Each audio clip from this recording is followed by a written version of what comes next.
नमस्ते दोस्तों, आपका हमारे YouTube channel beginners approach to stock market में स्वागत है। वैसे तो हम पेनी शेयर्स पर कम ही वीडियोस बनाते हैं, लेकिन अगर फंडामेंटल्स ठीक नज़र आए तो पेनी शेयर्स पर भी वीडियो बना लेते हैं। यह 100% रिस्की होते हैं। इनमें स्वयं से फंडामेंटल्स की जांच करने के बाद बहुत कम पैसा लगाना चाहिए। हमारा चैनल केवल इंफॉर्मेशन एंड नॉलेज पर्पज से वीडियोस बनाता है। हम किसी भी शेयर में खरीद या बेच की कोई सलाह नहीं देते, और साथ ही साथ हम ये भी बता देते हैं कि हमारा कोई भी टेलीग्राम चैनल या कोई और ग्रुप, व्हाट्सएप ग्रुप वगैरह कुछ नहीं है। एक ही अकेली मतलब एक ही आईडी है, और चाहे वो यूट्यूब पे है, चाहे मतलब इंस्टाग्राम पे है, चाहे फेसबुक पे है। तो हम किसी भी तरह का कोई पैसा किसी से नहीं लेते, ना ही एडवाइस ऐसे करते हैं। तो आज दो पेनी शेयर लेकर आए हैं जिनकी रेंज 15 से 20 रुपए के बीच में है। फंडामेंटल्स अच्छे लग रहे हैं, आप अपनी वॉच लिस्ट में रखिए। तो दोस्तों, अगर आपको हमारे द्वारा बनाए गए वीडियोस के कंटेंट्स पसंद आ रहे हैं तो आप हमारे चैनल को सब्सक्राइब कर लें और लाइक कीजिए तथा शेयर कीजिए। पहला शेयर जो हमने लिया है स्प्राइट एग्रो का लिया है, स्प्राइट एग्रो लिमिटेड। ये मैं उसमें लिख भी दूंगा। कंपनी कृषि उत्पादों के व्यापार और संबंधित गतिविधियों के व्यवसाय में है। कंपनी कृषि और वन संसाधन आधारित उद्योगों का विकास करती है।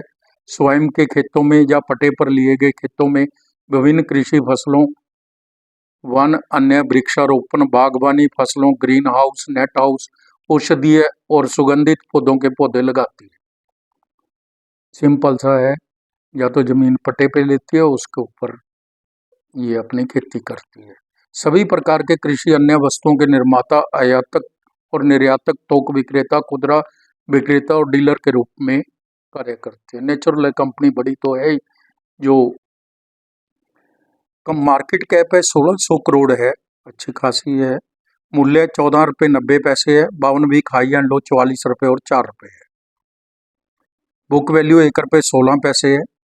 रिटर्न ऑन कैपिटल एम्प्लॉयड 38.60% है, जो हमें बहुत ज़्यादा अट्रैक्ट करती है। अब 38.60 है, जिसकी ROC या ROE 35.70 है, उसके दाम तो बहुत ज़्यादा होने चाहिए। तो कहीं ना कहीं कोई कमी होती है जो हम भी नहीं पहचान पाते, या फिर ये पैसे बहुत ज़्यादा देके जाएगा, ऐसा हमें लगता है। फेस वैल्यू 1 रुपये है। कंपनी डेट फ्री है, कोई कर्जा नहीं है किसी तरह का। डेटर डेज 166 दिन से कम होकर 106 दिन रह गई हैं। इससे इसके इंटरेस्ट की बचत होगी और एफिशिएंसी भी झलकती है कंपनी की। इसके हम क्वार्टर रिजल्ट्स देख लेते हैं दोस्तों, उससे कुछ नॉलेज हो जाएगी। फिर हम ईयरली रिजल्ट्स भी देख लेंगे। सितंबर 23 में 3.12 करोड़ के सेल थी, और सितंबर 24 लेटेस्ट हमारे पास यही है रिजल्ट, 54.3 करोड़ है। OPM 7.70% था, जो बढ़कर 12.83% हो गया।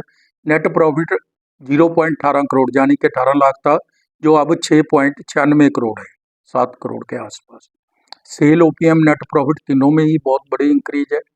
आप दोबारा से सुन लीजिएगा इसको। FY 23, FY 24 TTM 30 सेल है जो 8 करोड़ थी FY 23 में, FY 24 में 72 करोड़ थी, और TTM 30 173 करोड़ है। OPM 0% था, FY 24 में 17% है, TTM 30 15% है। नेट प्रॉफिट 0 था, FY 23 में 12 करोड़ FY 24 में था, और TTM 30 24 करोड़ है। बहुत अच्छा प्रॉफिट ग्रोथ दिखा रही है कंपनी। हमने क्या लेना, हमारे को तो जो पेपर में नजर आता है हम तो वही बता सकते हैं। 3 साल की CAGR सेल ग्रोथ है जो वो 503% है। 3 साल की CAGR प्रॉफिट ग्रोथ 281% है। मेरा ख्याल बहुत ही शानदार है। कोई आदमी इसको पेनी शेयर कैसे बोल देगा। 3 वर्ष का CAGR प्राइस ग्रोथ 328% है। रिटर्न भी बहुत अच्छी दी है। अगर लोगों को लगता है जी ये ऊपर नीचे होता रहता है तो सेल कर सकते हैं, वो आधे पचहत्तर कर लीजिए। टीटीएम आरओई 36% है, जो पिछले साल की ही अवेलेबल है, 36% है पिछले साल की। शेयर कैपिटल 54 करोड़ है, रिजर्व है जो 70 करोड़ है, और बोरोइंग 0 है। ठीक ठाक है। कंपनी की इन्वेस्टमेंट 5 करोड़ है, छोटी सी बैलेंस शीट है लेकिन है तो ठीक, कोई दिक्कत नहीं है। पब्लिक के पास 100% शेयर है, ये एक बड़ा नेगेटिव पॉइंट आप बोल सकते हैं। लेकिन अब मैं आपको बताने जा रहा हूँ कि ऐसे तो हम भी नहीं लेते किसी शेयर को, कोई ना कोई रीजन होता है उसको बनाने का, रील का। राजेश दावड़ा के पास 4.67% है, तृप्ति के पास 4.67% है, रामजी देसाई के पास 4.67% है, बीकन बेन के पास 4.67% है, साइकस एंड रे 6.62% है, शर्मिठा बेन के पास 4.99%, 4.89%, हेतन भाई के पास 4.70%, सबसती प्राइवेट लिमिटेड के पास 4.67% है। अब आप अंदाजा लगा लीजिए कि ये सभी प्रमोटर ही समझिए आप इनको। दाम 14 रुपये 90 पैसे है, 52 वीक हाई एंड लो 45 रुपये और 4 रुपये है, ईपीएस 23 पैसे है, पी 65 है, सेक्टर पी 91 है, कोई ज़्यादा महंगा नहीं है शेयर। ऐसे शेयर्स के बारे में ज़्यादा पता करना मुश्किल होता है, फंडामेंटल्स अच्छे हैं।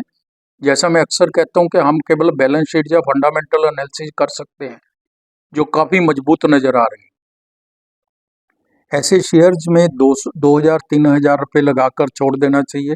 इस तरह के शेयर रिस्की होते हैं, लेकिन अगर लंबे समय के लिए थोड़े बहुत भी इन्वेस्टमेंट करना हो तो कई बार अच्छी मल्टीबैगर रिटर्न देते हैं। आखिरकार हिस्ट्री गवाह है, 3-3 रुपये वाले, 5-5 रुपये वाले शेयर बहुत से हजार 2,000 जो आज मल्टीबैगर बने हुए हैं, ब्लू चिप बने हुए हैं, वो सारे बहुत सारे तो उनमें से पेनी शेयर्स ही थे। इतनी डर की भी कोई बात नहीं है। एक मंथ में 26%, 3 मंथ में 106%, एक साल में 262% का रिटर्न है, 3 वर्ष में तो 8264% का रिटर्न है। अब रिटर्न भी ठीक ठाक है। अगर किसी को ये लगता है, मैं पहले भी बोला कि भाई ये तो ऐसे हो जाता है, गिर जाते हैं, तो आप बेच लीजिए ना, कमा लीजिए, पैसा वसूल कीजिए। बहुत ही अच्छा रिटर्न दिया, अच्छे रिटर्न के लिए यह शेयर वॉच लिस्ट में रखना चाहिए। तो दोस्तों, अगर आपको हमारे द्वारा बनाए गए वीडियोस के कंटेंट्स पसंद आ रहे हैं तो आप लाइक कीजिए और शेयर कीजिए। अब दूसरा शेयर जो हमने लिया है वह बारट्रॉनिक इंडिया लिमिटेड का है। Bartronics India limited, Bartronics India limited, established in 1990, is India's leading provider of automatic identification and data collection (AIDC) solutions, specializing in barcoding, biometrics, RFID, EAS, POS and smart card technology। Market cap 612 crore की है, छोटी सी company है, दाम 20 रुपये है, 52 week high and low 29 रुपये और 16 रुपये है, बुक वैल्यू 90 पैसे है, रिटर्न ऑन कैपिटल एम्प्लॉयड 3.78% है, रिटर्न ऑन इक्विटी 8.17% है। छोटी कंपनी है, अभी दाम भी कम है, ठीक है, बढ़ जाएगी। फेस वैल्यू 1 रुपये है, कंपनी डेट फ्री है। सितंबर 23 और सितंबर 24 के रिजल्ट क्वार्टरली देखते हैं। सेल 1243 करोड़ से 8.85 करोड़ रहेगी। नेट प्रॉफिट 99 लाख था जो 25 लाख रह गया। FY 23, FY 24 और TTM 30 भी देख लेते हैं। सेल है जो FY 23 में 52.63 करोड़ थी, FY 24 में 48.84 करोड़, TTM 30 46.75 करोड़ है। नेट प्रॉफिट 110 करोड़ FY 23 में, FY 24 में 1.38 करोड़ और TTM 30 3.8 करोड़ है। ठीक है रिजल्ट्स। तो कंपनी अभी ऑपरेटिंग लॉस में है, 1 साल में 12%, 3 साल में 100% का रिटर्न दे रही है। कंपनी फंड जुटाने के प्रयास में है। सेमीकंडक्टर कंपनी के साथ ज्ञापन पर हस्ताक्षर होने की उम्मीद में शेयर 10% बढ़ गया। यह सिंगापुर की कंपनी है। 8 जनवरी को MOU की मंजूरी बोर्ड से मिलेगी। शेयर तो अच्छा है, लंबे समय तक रखना चाहिए। अच्छा लग रहा है शेयर, सेमीकंडक्टर कंपनी के साथ भी है, अच्छा सेक्टर है। तो दोस्तों, आप समय निकाल कर हमारे वीडियोस देखते हैं, इसके लिए आपका धन्यवाद। Thank you so much.